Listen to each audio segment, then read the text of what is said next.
आज आपण बोलणार आहोत ती म्हणजे स्टायपेंड ऑफ ₹500 पर मंथ. हो. आणि ह्यातली जी महा-डी-बी-टी पोर्टलवरची अर्ज भरण्याची प्रक्रिया आहे ती आपण अगदी सोप्या भाषेत समजून घेणार आहोत. बरोबर. म्हणजे फक्त इथे क्लिक करा तिथे माहिती भरा असं नाही, तर त्यामागच्या गोष्टी जिथे चुका होऊ शकतात त्या सगळ्यांवर आपण बोलू. अगदी, कारण एक छोटीशी चूक सुद्धा अर्ज मागे टाकू शकते. त्यामुळे उद्देश हाच आहे की ही प्रक्रिया एकदम व्यवस्थित समजावून सांगायची. चला तर मग सुरुवात करूया. सगळ्यात आधी ही जी योजना आहे दरमहा ₹500, रक्कम खूप मोठी नाही वाटत, पण एका विद्यार्थ्यासाठी ती किती महत्वाची असू शकते. खूपच. खरं तर याचा उद्देशच तो आहे. जे आर्थिकदृष्ट्या कमजोर गटातले विद्यार्थी आहेत त्यांना रोजच्या खर्चासाठी, म्हणजे प्रवासाचा खर्च असेल किंवा काही शैक्षणिक साहित्य घ्यायचं असेल, त्यासाठी ही एक मदत आहे. अनेकदा अशा लहान खर्चांमुळे विद्यार्थ्यांवर खूप ताण येतो आणि काही जण शिक्षण अर्धवट सोडायचा विचार करतात. म्हणजे हा ₹500 स्टायपेंड विशेषतः ग्रामीण भागातून येणाऱ्या विद्यार्थ्यांसाठी एक मोठा आधार ठरतो, की नाही? हो, अगदी. यामुळे ITI-मधलं गळतीचं प्रमाण कमी व्हायलाही मदत होते.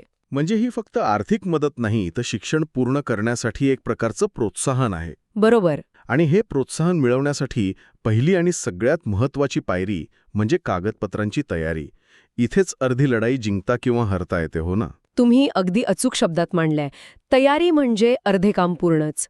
मुख्य कागदपत्र म्हणजे caste certificate, income certificate, domicile. 10वीची मार्कशीट आणि फीची पावती. हो, ही सगळी कागदपत्र शक्यतो PDF स्वरूपात स्कॅन करून तयार ठेवावीत, म्हणजे अपलोड करायला सोपं जातं. पण या यादीत एक कागदपत्र असं आहे ज्याची प्रक्रिया थोडी वेगळी आहे. ते म्हणजे प्रतिज्ञापत्र किंवा ॲफिडेव्हिट. त्याची PDF नाही तर JPG फाईल लागते, बरोबर? हो, आणि हा खूप चांगला प्रश्न आहे. यामागे बहुतेक तांत्रिक कारण असावं. अनेकदा सरकारी पोर्टल्सवर जिथे सही किंवा फोटो अपलोड करायचा असतो तिथे JPG फॉर्मॅट वापरला जातो. अच्छा. तर हे प्रतिज्ञापत्र एक प्रकारची स्वाक्षरी असलेली हमी मानली जात असल्यामुळे त्याला JPG-मध्ये मागितलं जात असावं. पण त्यातली माहिती अचूक असणं खूप महत्वाचं आहे. काय माहिती असते नक्की यात? यात पालकांचं नाव, पत्ता आणि त्यांना एकूण किती मुलं आहेत याचा स्पष्ट उल्लेख करावा लागतो. ओके. आणि इथे एक नियम आहे की साधारणपणे 3 पेक्षा जास्त मुलांना या योजनेचा लाभ मिळत नाही. थांबा, हा नियम थोडा जुना किंवा कडक नाही वाटत का? यामागे काय विचार असेल सरकारचा? शक्यता अशी आहे की हा नियम जुन्या कुटुंब नियोजन धोरणांशी जोडलेला असू शकतो, जेणेकरून उपलब्ध निधी जास्तीत जास्त कुटुंबांपर्यंत पोहोचवता येईल. हां, समजलं. पण अर्ज भरताना हा नियम लक्षात ठेवणं गरजेचं आहे. मग विद्यार्थ्याचं नाव, त्याचा कुटुंबातला कितवा क्रमांक आहे, ITI आणि ट्रेडचं नाव आणि योजनेचं पूर्ण नाव. Stipend of RS 500. हो, हे सगळं स्पष्ट लिहून पालक आणि विद्यार्थ्याची सही लागते. ठीक आहे. म्हणजे कागदपत्र तयार आहेत. आता प्रत्यक्ष महा-डी-बी-टी पोर्टलवरची पहिली पायरी नोंदणी. इथे एका गोष्टीवर खूप जोर दिलाय की तुमचं नाव आधार कार्डवर जसं आहे अगदी तसंच टाका. हो, आणि हे मी पुन्हा एकदा सांगते, कारण इथेच सगळ्यात जास्त चुका होतात. माझ्याकडे एक विद्यार्थी आला होता ज्याच्या मार्कशीटवर विकास होतं आणि आधारवर विकास. अरे देवा. एवढ्याशा फरकामुळे त्याचा आधार व्हेरिफिकेशनच होत नव्हतं. शेवटी त्याला आधार केंद्रात जाऊन नाव दुरुस्त करावं लागलं. त्यात त्याचा 1 महिना वाया गेला. बापरे. हे उदाहरण खूप महत्वाचं आहे. म्हणजे नाव, जन्मतारीख आणि लिंग हे सगळं आधार कार्डनुसारच हवं. अगदी. नोंदणी झाल्यावर आधार लिंक करण्याची प्रक्रिया OTPवर आधारित आहे. ती तशी सोपी आहे. पण खरी कसोटी सुरू होते त्यानंतर. प्रोफाईल 0% पासून 100% पर्यंत पूर्ण करणे ही एक मोठी प्रक्रिया आहे. हो. आपण यातल्या त्या 3 मुख्य जागांवर लक्ष केंद्रित करूया, जिथे विद्यार्थ्यांचा जास्त गोंधळ उडतो किंवा चुका होतात. उत्तम विचार आहे. माझ्या मते 3 सर्वात महत्त्वाचे टप्पे आहेत. पहिला म्हणजे वैयक्तिक आणि आर्थिक माहिती. दुसरा म्हणजे सध्याच्या कोर्सची निवड. आणि तिसरा वसतिगृहाचा तपशील. ठीक आहे. तर मग पहिल्या टप्प्याबद्दल बोलूया, वैयक्तिक आणि आर्थिक माहिती. इथे काय काळजी घ्यायला हवी? इथे 2 गोष्टी खूप महत्त्वाच्या आहेत. एक म्हणजे उत्पन्नाचा दाखला. तुम्ही जे इन्कम सर्टिफिकेट अपलोड करणार आहात ते 31 मार्च 2026 पर्यंत वैध म्हणजे व्हॅलिड असणं आवश्यक आहे. अच्छा. अनेक जण जुना किंवा मुदत संपलेला दाखला अपलोड करत असतील. हो, आणि मग अर्ज तिथेच अडकतो. दुसरी महत्वाची गोष्ट म्हणजे बँक खातं. ते तुमच्या आधार कार्डशी लिंक असलंच पाहिजे. कारण स्कॉलरशिपची रक्कम थेट त्याच खात्यात जमा होते, बरोबर? अगदी. वडिलांचं किंवा भावाचं खातं देऊन चालत नाही. पैसे थेट विद्यार्थ्याच्या खात्यात जातात. यात एक पारदर्शकता राहते. आता दुसऱ्या महत्वाच्या टप्प्याकडे येऊया, करंट कोर्स तपशील. इथे काय गोंधळ होऊ शकतो? इथे योग्य इन्स्टिट्यूट आणि कोर्स निवडणे हे एक आव्हान असतं. कारण त्या ड्रॉपडाऊन लिस्टमध्ये शेकडो ITI आणि कोर्सेसची नावं असतात. बरोबर.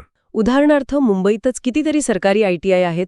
तुम्ही चुकून दुसऱ्या ITIचं नाव निवडलं तर तुमचा अर्ज चुकीच्या संस्थेकडे मंजुरीसाठी जाईल आणि तिथे तो नाकारला जाईल. म्हणजे आपल्या ITIचं आणि ट्रेडचं पूर्ण आणि अचूक नाव शांतपणे शोधूनच निवडलं पाहिजे. हो, आणि क्वालिफिकेशन लेव्हलमध्ये व्होकेशनल कोर्स आणि स्ट्रीममध्ये अदर निवडायचं हेही लक्षात ठेवावं. आणि फीच्या तपशिलाचं काय? तिथे प्रवेशाची तारीख आणि भरलेली फी टाकावी लागते. ही माहिती तुम्हाला तुमच्या फीच्या पावतीवर मिळेल. तीच पावती तिथे अपलोड करायची. अंदाजे काहीही टाकायचं नाही. बरोबर. आता तिसरा टप्पा वसतिगृह तपशील किंवा हॉस्टेल डिटेल.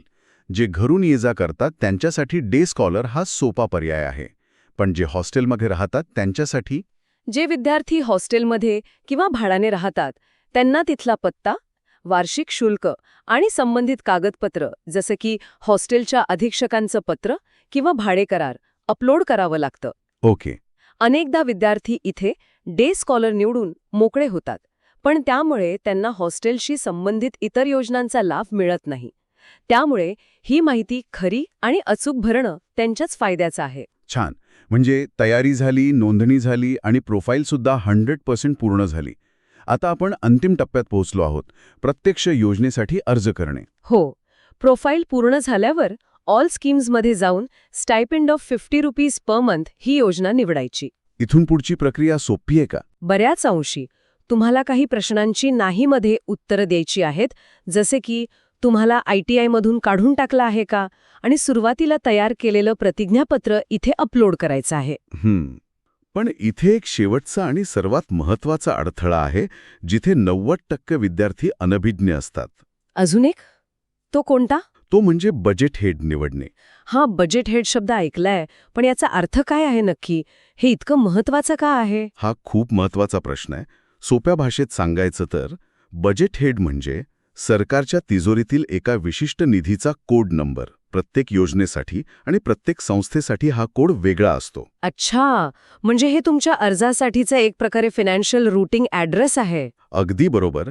तुम्ही योग्य बजेट हेड निवडता तेव्हा तुम्ही सरकारला सांगत असता की माझ्या अर्जासाठी या विशिष्ट खात्यातून पैसे मंजूर करा. आणि जर चुकीचा निवडला तर तुमचा अर्ज सरकारच्या फायलिंग सिस्टीममध्ये कुठेतरी हरवून जातो. तो योग्य अधिकाऱ्यापर्यंत पोहोचतच नाही आणि मंजूरही होत नाही. अरे देवा. म्हणूनच ही माहिती कधीही अंदाजे निवडू नये.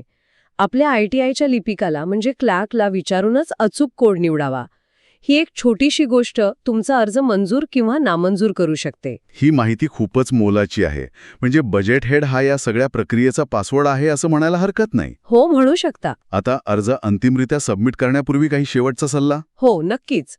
फायनल सबमिट करण्यापूर्वी पोर्टल तुम्हाला अर्जाची एक PDF डाउनलोड करण्याचा पर्याय देतं.